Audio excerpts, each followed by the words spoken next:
Pennsylvania. It's a town that boomed 100 years ago, but has since fallen on hard times. It's a fitting setting for the story of William Bud Post. The story of Bud Post has so many layers of unbelievability that new viewers are going to have to be willing to suspend their disbelief in order to understand where this fellow is coming from. Bud benefits the lottery from hell. Bud Post says he didn't just burn his bridges after winning the lottery. He blew them up. In 1988, Bud Post won $16.2 million in the Super 7 Pennsylvania lottery. Within a matter of months, he was involved in litigation with a former girlfriend who sued him successfully for a third of the prize, about $5.3 million. While all this was going on, his brother, Jeffrey, was imprisoned in Florida for trying to hire a hitman to kill Bud Post for the share of the lottery winnings.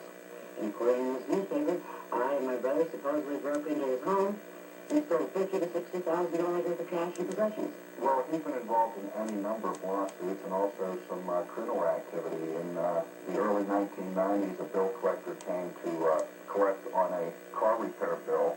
And Mr. Post decided he wasn't too happy with him and told him to get out of his garage. And Mr. Post just happened to have a shotgun in his hand at the time, and to make his point, he shot one into the ceiling, and then he also shot one over his left shoulder while he was leaving the garage. The most unbelievable part of this story is how a man can win more money than any 10 people make in their lifetimes and blow it and begin to lose it in a year. Bud Post eventually declared bankruptcy, but incredibly, he would get a second chance to become insolvent after he sold the rest of his lottery annuity. He emerged from bankruptcy court with a settlement of about $1 million and immediately went on a spending spree. The last time I saw Mr. Post, he was living in a fine home with fine furnishings. He had everything under the sun. And now, unfortunately, Mr. Post has nothing but his disability pension. He claims it was a conspiracy, but I think people, if they look at it, they have to realize that this isn't a conspiracy against Bud Post. Bud Post made a lot of bad decisions. I think that he wouldn't have won the lottery if he had all the troubles he had. Fred Popio is Bud Post's friend and confidant. Gentlemen, good morning. Right. Bud, you won $16.2 million in '88. Do you have any of it left? No. Where'd it all go? Well, some of it went to the landlady. Some of it is still like out of the $16.2 million is still at the annuity company because they only paid $500,000 a year. So in the first 4 years, I only received $2 million. Yeah. You were almost $1 million in debt, as I understand it, within a year. Within the first year, yes, After sir. winning the lottery, right? Yes, sir. Were you just careless, or in retrospect, were you pretty foolish?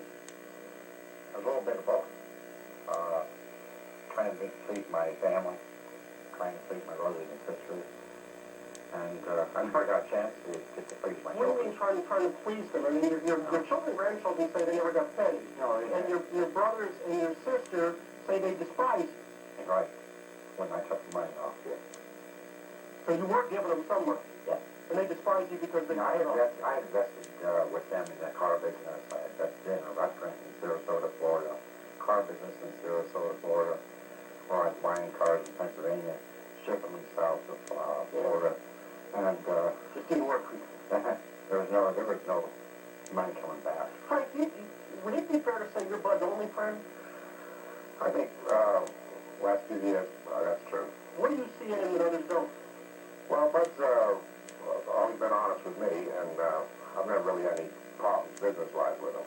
You're his advisor. Why didn't you advise him yet? Well, I tried to advise him, but he's runs on self-will a lot of times, and So he didn't listen. He wasn't coming. didn't like to listen. Is he a lot different now than he was prior to winning the lottery?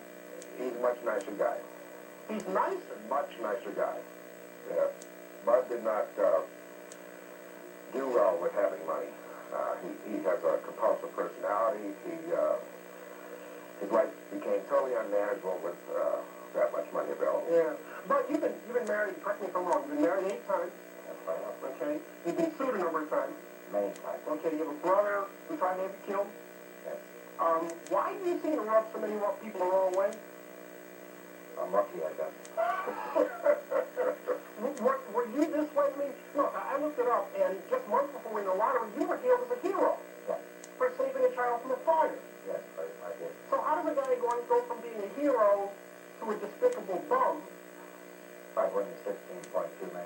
You really think that's all it was?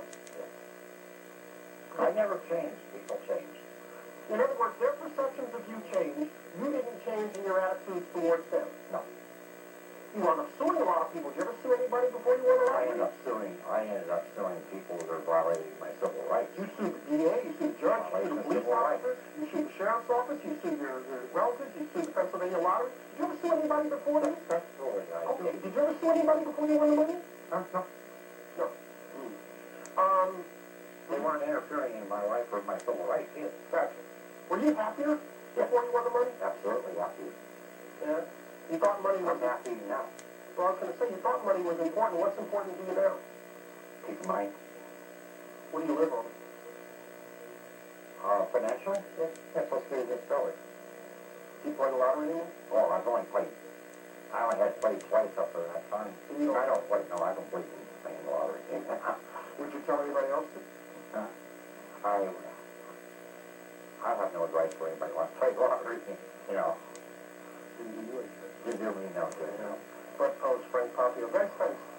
Thank you, Frank. Thanks very much. I appreciate it. Tomorrow, we're going to wrap up our Chance for Lifetime series.